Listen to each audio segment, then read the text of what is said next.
Agora temos uma sessão muito empolgante. Ela se chama Perguntas e Respostas. Então, há alguma pergunta? Bárbara, você mencionou que precisamos tomar banho todos os dias. Na minha experiência, se eu tomar banho todos os dias, terei pele seca. Você quer dizer tomar banho com ou sem sabonete? Boa pergunta, com ou sem sabonete? Acho que quando você usa sabonete, deve aplicá-lo somente nas áreas que têm maior probabilidade de precisar dele, como as axilas. Quando nado pela manhã depois de me exercitar, especialmente quando estou suando muito, eu me molho na água e esfrego. Não levo sabão para o riacho. Portanto, acho que nunca passo sabão nos braços ou no corpo. A água é suficiente. A menos que eu tenha sujeira por ter estado no riacho. Desculpe, eu quis dizer, de estar no jardim.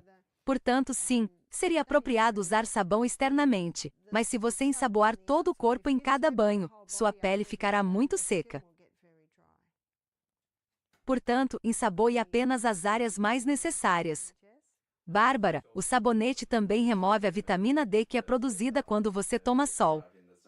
Isso é verdade. A vitamina D, depois que você toma sol, precisa de 2 horas para se desenvolver na pele. Portanto, se você tomar banho e lavar o corpo todo com sabão, não usará vitamina D, porque os raios solares atingem a pele e convertem uma forma de colesterol sob a pele em vitamina D. Portanto, você precisa desses óleos. Você precisa? Bárbara, quando você fica do lado de fora o dia todo se exercitando nas atividades do jardim, você precisa se exercitar mais. Você precisa se exercitar no jardim? Bem, o mais importante com relação ao exercício é que ele seja aeróbico. Aeróbico significa fazer o coração bater mais forte. E se, por exemplo, você estiver cavando fundo no jardim, provavelmente conseguirá isso. Mas se suas atividades no jardim forem apenas se curvar, capinar e não estiver fazendo nada aeróbico, então talvez nesses dias você precise fazer exercícios aeróbicos. Sim. Bárbara, você nos falou sobre mofo e explicou que uma das maneiras de se livrar dele é por meio da fome. Mas e o carvão ativado? Podemos usar o carvão para limpar o mofo do nosso corpo. Podemos usar o carvão para remover o mofo do nosso corpo? Bem, o carvão vegetal só limpa o que toca. Portanto, ele realmente só atinge o trato gastrointestinal. Já as ervas que mencionei vão para o sangue e os tecidos. Elas vão? Bárbara, se a vitamina D leva 2 horas para chegar à pele, o que aconteceria se as pessoas passassem protetor solar? Isso seria aconselhável? Não. Eu não recomendo o uso de protetor solar. Os raios que tocam a pele e são convertidos em vitamina D são os UVB. Raios UVB, raios ultravioleta B, e o protetor solar bloqueia todos os raios UVB. Pessoalmente, nunca uso protetor solar. Se vou ficar exposto ao sol por um longo período de tempo, uso um chapéu grande e uma camisa de mangas compridas. Portanto, o ideal é usar outros produtos além do protetor solar. Leia o rótulo da embalagem do protetor solar. Ele contém muitos produtos químicos. E o que eles dizem? Quanto maior o nome, mais assustador ou mais tóxico ele é. E novamente não é difícil acessar o Safari ou o Google, digitar esses nomes e descobrir exatamente o que são. Bárbara, devemos dar banho nos bebês diariamente, certo? Sim, um banho diário para bebês pequenos, com certeza. É um tratamento de hidroterapia maravilhoso. Os bebês geralmente dormem bem depois de um banho, porque nossos corpos estão eliminando resíduos. Quer façamos exercícios extenuantes ou não, estamos eliminando resíduos todos os dias. Será que estamos? Bárbara, quanto sal você usa em suas refeições? Você usa sal em abundância? Eu uso sal em abundância. Adoro sal. E ele realça o sabor dos alimentos e a Bíblia fala sobre o uso do sal. Bárbara, já ouvi falar sobre o sal. Não que eu pense sobre isso ou apenas um comentário. Há realmente o argumento de que o sal vem da pedra e, portanto, não é digerível. E também que ele deveria estar no solo porque as plantas que comemos absorvem esses minerais, e nós os obtemos comendo as plantas. Bem, quando dizemos que o sal deve estar no solo, estamos nos referindo aos minerais. É por isso que é ótimo regar o jardim com água do mar uma vez por mês, por causa dos minerais. Na Austrália, você pode comprar sal marinho ou maxicrop, que são líquidos bastante fedorentos, mas na verdade são apenas algas marinhas decompostas, que são incrivelmente ricas em minerais. Portanto, tudo se resume a minerais. E se você cozinhasse algumas leguminosas e não colocasse sal, elas não seriam comestíveis. E se você colocar muito sal, também não será bom. Portanto, você pode exagerar, é claro. Mas você também pode evitar fazer isso. A má reputação vem do cloreto de sódio que, como você verá quando eu falar sobre o sal, a água do mar tem 92 minerais e 30% é sódio, 50% é cloreto.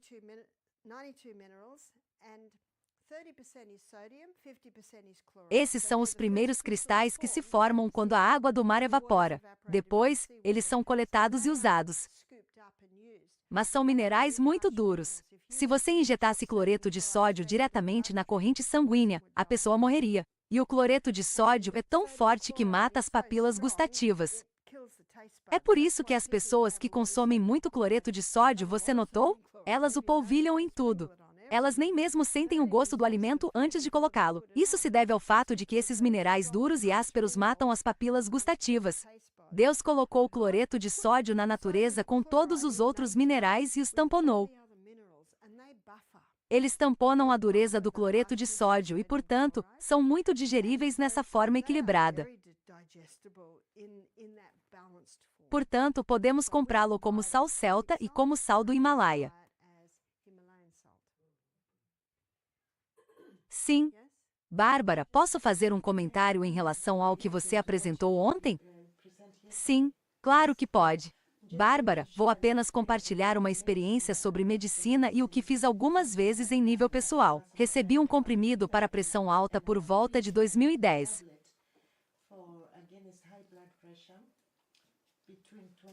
Em 2014, eu conseguia ouvir meu coração batendo. E em 2015, tive que fazer uma cirurgia cardíaca porque meu coração estava dilatado.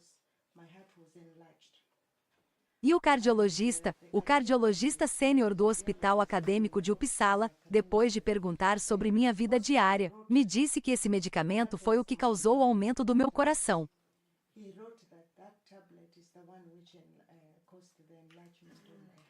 Muitas pessoas me disseram que eu deveria seguir em frente e me aproximar de Deus, mas naquela época eu não sabia muitas coisas. Naquela época eu estava muito desanimado. Agora, obrigado por essa história. Mas observe o que nossa irmã disse. Ela não sabia. E é por isso que é uma boa ideia.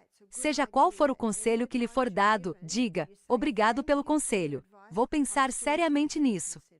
E você precisa analisar suas opções. Mas percebi que desde pequenos, somos informados de que o médico sabe o que é melhor e nos aconselhará. Bem, existem alguns médicos excelentes. Não há dúvida quanto a isso. Tenho alguns bons amigos que são médicos. O problema está na atitude de nossa cultura, que os tem em tão alta estima que não se espera que eles estejam errados.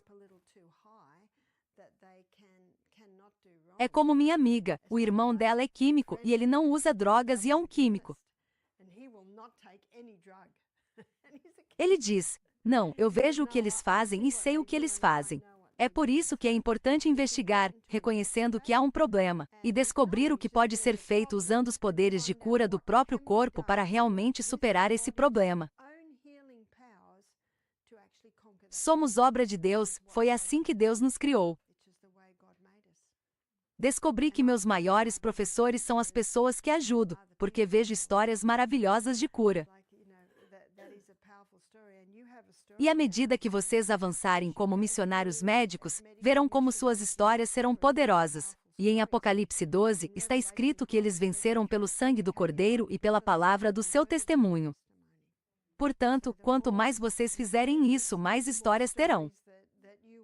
E essas histórias são basicamente ilustrações de como essas coisas funcionam. Foi uma história muito triste quando eu estava trabalhando no Bronx em 2004. Havia uma igreja com 450 membros. E a cantora principal do coral de jovens tinha provavelmente a voz mais bonita, mas estava um pouco acima do peso. Ela me disse: "Tem um coração dilatado." Ela tinha 19 anos e estava tomando uma longa lista de medicamentos para seu coração dilatado. Então, verifiquei seu histórico e descobri que ela parou de menstruar quando passou por uma crise emocional. E eles lhe deram um medicamento experimental que aumentou seu coração. E agora ela estava tomando medicamentos para o aumento do coração. Uau, isso é muito triste. E também notei que ela não gostava de beber água. Então eu disse a ela: "Você não precisa beber um copo inteiro de uma vez, pode beber o dia todo." É nesse ponto que temos de intervir como médicos missionários.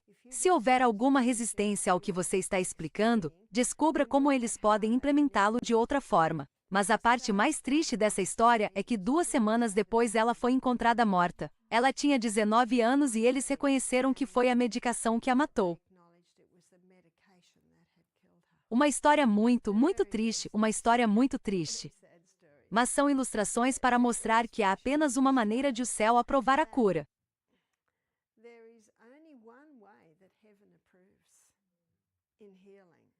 E essa é a maneira como os processos de cura do corpo funcionam. Não faz sentido ir contra eles.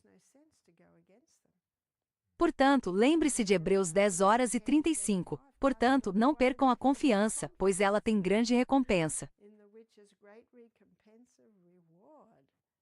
E tenho certeza de que há pessoas que experimentaram a recompensa de trabalhar em harmonia com o corpo e também de simplesmente esperar que o corpo se cure. Mais alguma pergunta? Sim. Bárbara, já que falamos sobre o sal anteriormente, qual é a sua experiência com o óleo de magnésio? Minha experiência com o óleo de magnésio é muito positiva. De fato, pesquisas mostram que o óleo de magnésio, aplicado topicamente na superfície do corpo, é mais eficaz e absorvido com mais eficiência do que o magnésio tomado por via oral. E pode haver um momento para ambos. Nossos massoterapeutas sempre têm óleo de magnésio disponível. Veja, o magnésio é um relaxante muscular. Portanto, sempre que você tiver músculos tensos ou câimbras, o óleo de magnésio pode ser muito eficaz. E para pessoas com pernas inquietas, recomendamos tomar um banho quente com sais de Epsom, e se isso não for possível, você pode aplicar óleo de magnésio externamente. Bárbara, isso reduz a dor? Sim, reduz. Porque você deve saber que as câimbras nos músculos podem causar dor. Portanto, sempre que tiver câimbras musculares, você pode aplicar óleo de magnésio. Bárbara, eu já experimentei o uso do óleo de magnésio. É realmente verdade. Sim, é verdade. Por isso, é muito bom que todos experimentem por si mesmos. E então você terá uma experiência para contar. Bárbara, quando uma pessoa tem síndrome das pernas inquietas, ela deve tomar o óleo durante o dia, à noite ou quando os sintomas ocorrem?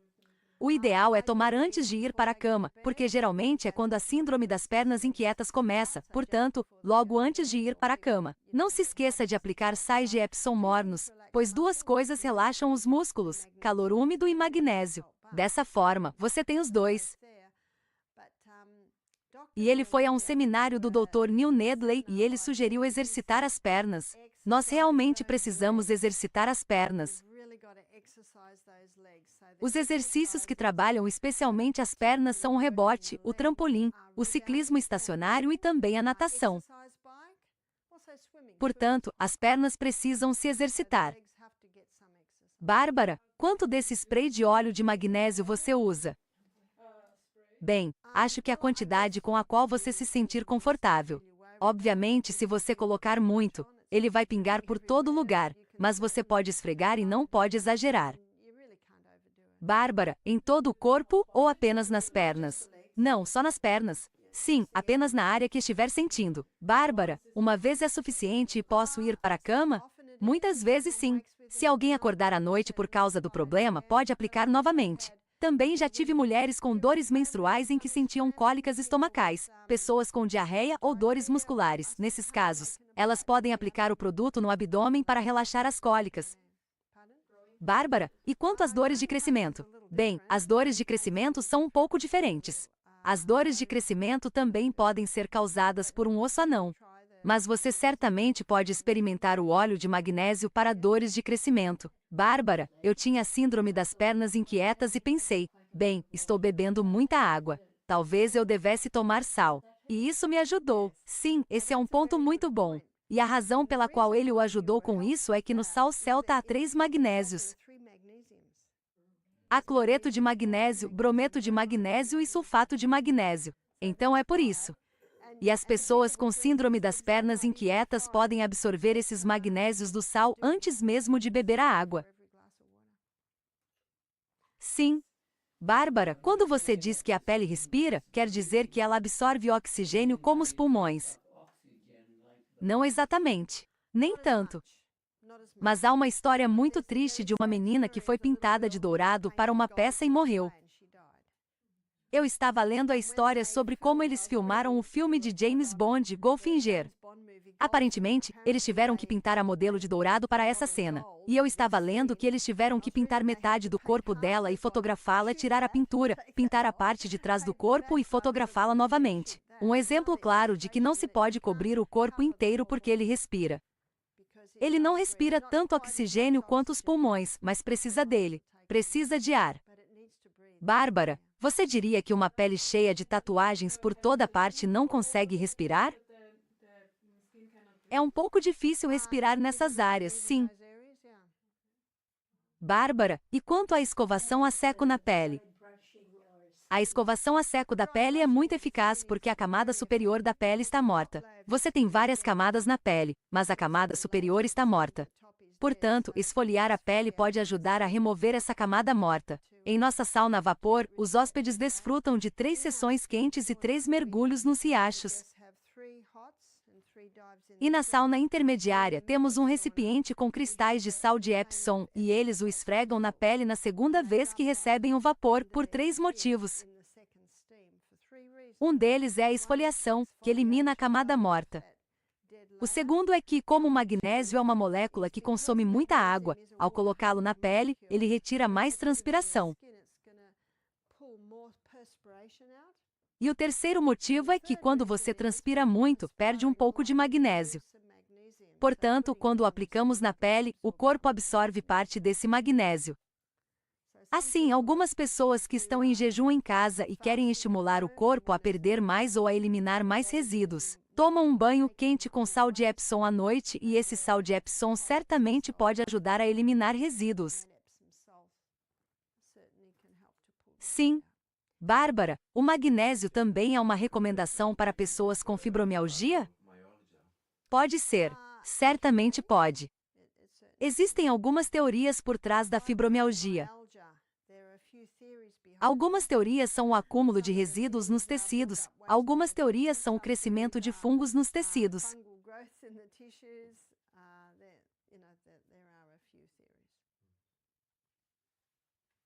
Sim. Bárbara, há várias pessoas que recomendam o consumo de algas marinhas, e você mencionou que os metais pesados vão para essa parte, e também mencionou os plásticos. As algas são um pouco desconhecidas. Tenho dúvidas e também sobre as algas marrons, porque hoje em dia não há quase nenhuma parte de nossos mares que não esteja poluída. Isso é verdade. Mas há menos poluição e as ondas podem purificar a água. Portanto, no sal celta ou nos sais marinhos, você não encontra produtos químicos, mas certamente os encontra na vida marinha, nos peixes e possivelmente nas algas marinhas.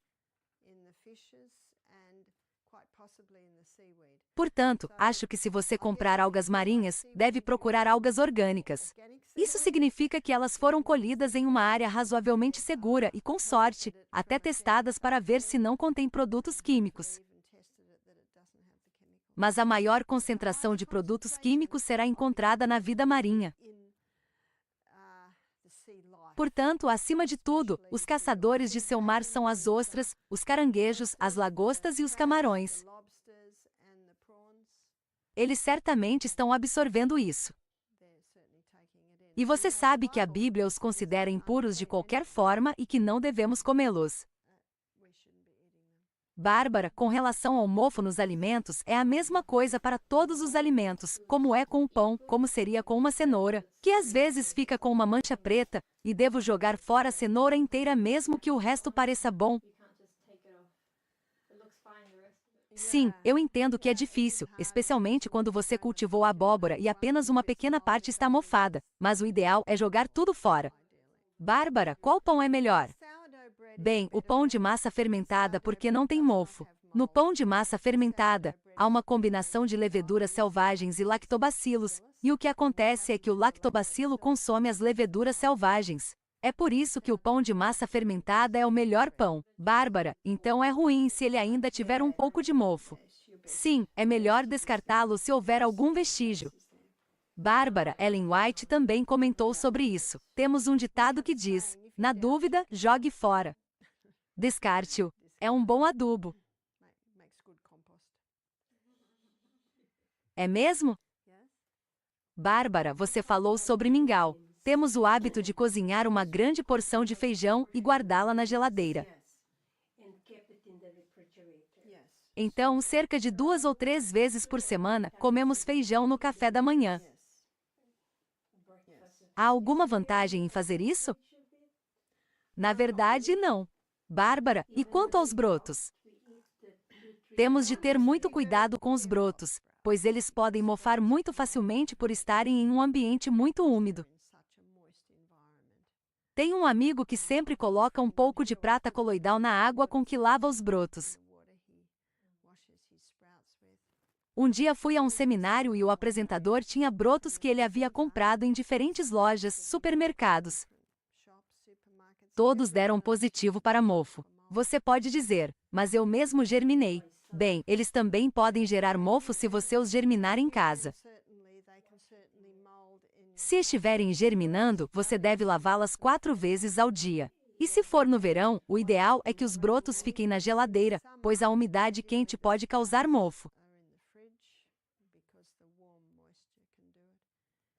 Mas uma pequena informação para você, eu a obtive no Almanaque de Nutrição.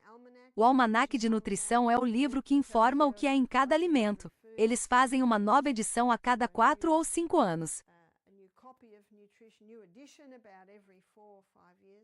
Uma xícara de lentilhas cozidas contém 15 gramas de proteína.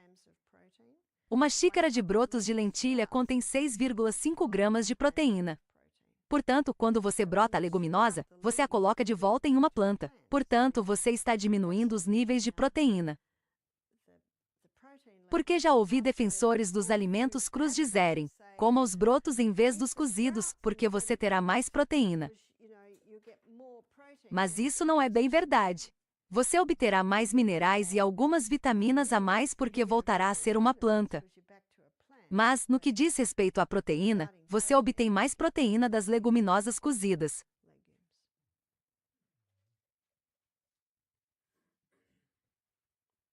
Você acha? Bárbara, falamos anteriormente sobre câncer, programas de câncer e recomendações sobre câncer. Elas variam entre os diferentes tipos de câncer? Por exemplo, câncer de pulmão versus cânceres de sangue? Sim, certamente varia dependendo do tipo. Portanto, se alguém tiver câncer de mama, é muito importante equilibrar os hormônios. O mesmo acontece com o câncer de próstata. E no caso do câncer de mama, pode haver alguns cataplasmas e alguns tratamentos específicos que seriam usados para isso. Portanto, você está certo, isso pode variar. Mas, no caso do câncer de pulmão, o que recomendamos é misturar uma colher de chá de bicarbonato de sódio e um copo de água e pegar um frasco de spray. Borrife o produto e inspire-o. Porque lembre-se, onde quer que você toque o bicarbonato de sódio, ele dá ao câncer uma onda de alcalinidade, e o câncer adora um ambiente ácido. E você pode dominar isso um pouco. Mas está vendo como isso é simples? Muito simples. E no caso do câncer de pulmão, a extração de óleo é importante para ajudar a liberar os resíduos dos pulmões. E também diferentes cataplasmas. Portanto, você está certo, cânceres diferentes exigem coisas ligeiramente diferentes. Mas o único denominador comum é o que eu lhe disse antes. É preciso reduzir os açúcares, diminuir os níveis de glicose, alcalinizar os tecidos e aumentar os níveis de oxigênio.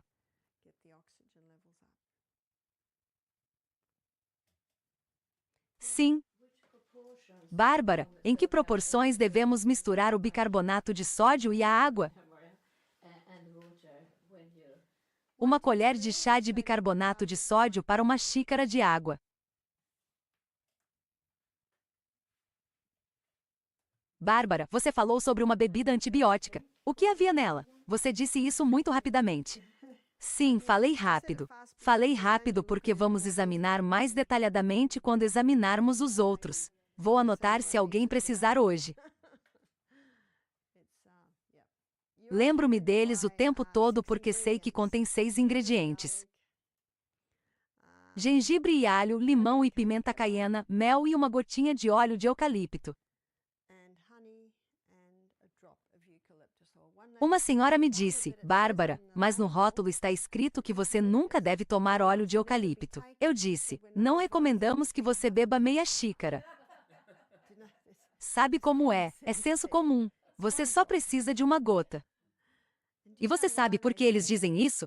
Porque em 1976 eu me lembro bem. Meu primeiro bebê nasceu e eu estava ouvindo rádio como um garotinho na Tasmânia. Já ouviu falar da Tasmânia? É aquela pequena ilha na parte inferior da Austrália. Ela é considerada um dos estados. Um garotinho bebeu óleo de eucalipto e entrou em coma.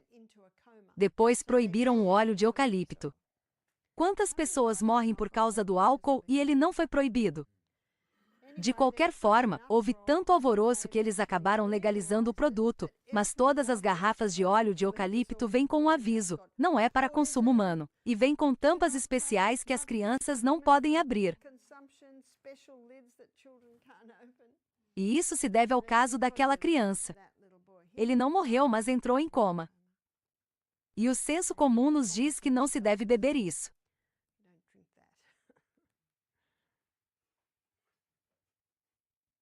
Eu sempre penso nisso. Por quê? Porque eles não proíbem o álcool enquanto ganham muito dinheiro com ele. E você sabe que na Austrália, quando houve o fechamento e apenas os serviços essenciais foram abertos, sabe o que eles consideraram um serviço essencial? Lojas de bebidas alcoólicas. E mesmo assim as igrejas tiveram que fechar. Eu considero as igrejas essenciais. Bárbara, tem uma pergunta sobre cogumelos. Você disse que alguns tipos de cogumelos podem levar cerca de 10 anos para desaparecer. O que os torna tão resistentes?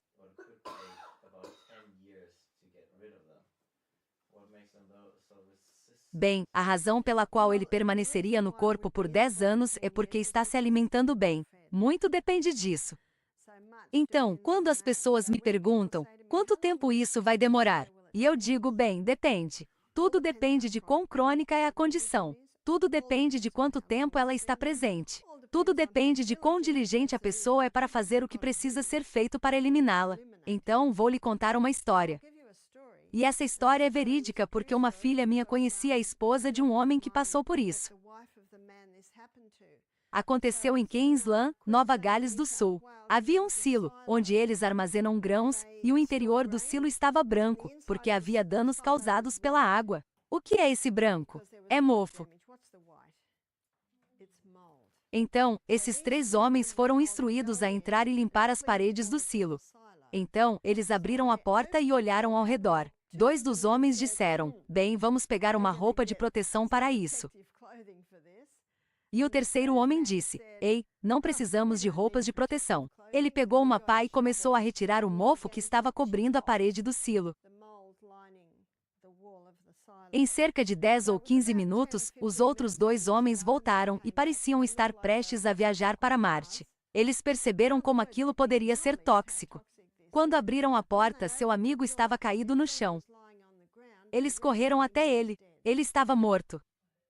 O que aconteceu foi que enquanto ele estava removendo as camadas de mofo, ele inalou o produto, absorveu-o pela pele e em pouco tempo estava em todo o seu corpo. E ele entrou em choque anafilático porque era muito tóxico e morreu. E essa história foi publicada no jornal. Foi por isso que escrevi o livro Self-Healing by Design. A maioria das pessoas não se dá conta de como o mofo é tóxico. Bárbara, então esse mofo estava seco. O que acontece é que se você o raspa, cria um grande acúmulo e naturalmente ele está em toda parte. Agora, a pior coisa que se pode usar para limpar mofo é alvejante. Porque quando o alvejante e o mofo se juntam, eles criam uma mistura muito tóxica. Minha filha me contou que havia um artigo em um jornal dos Estados Unidos em que uma senhora entrou em um banheiro com mofo, com todas as janelas e portas fechadas, limpou o mofo e foi encontrada morta. A maioria das pessoas limpa o mofo com alvejante, mas elas usam apenas um pouco e mantêm as janelas abertas. Então, com o que você pode limpar o mofo? O que mata o mofo com muita eficácia é o vinagre e também o bicarbonato de sódio. Então, o que você faz é limpá-lo com vinagre e bicarbonato de sódio. Depois, você entra na casa quando ela estiver limpa.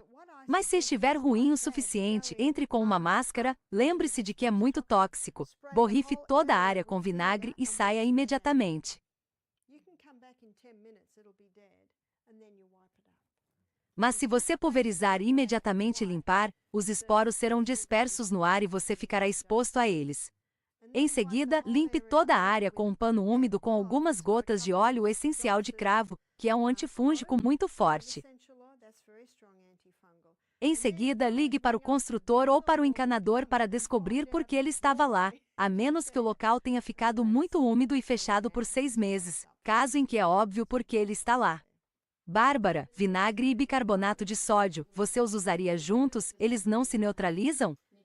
Bem, você tem essa ótima reação e com todo esse borbulhamento você pode limpar. Ah, sim, mas normalmente você pode usá-los separadamente, sim. Essa é uma ótima maneira de limpar os dentes, basta pegar uma tigela pequena de bicarbonato de sódio, mergulhar a escova de dentes nela e escovar. Na verdade, as pastas de dente, você sabia que elas são calcárias? Elas são feitas principalmente de bicarbonato de sódio.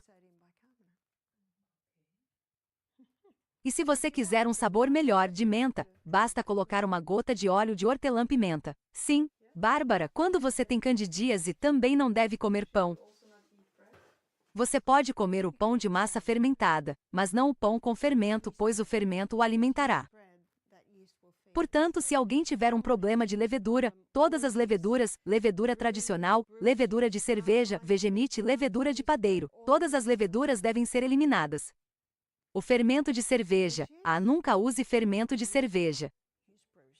Não se pode matar o fermento.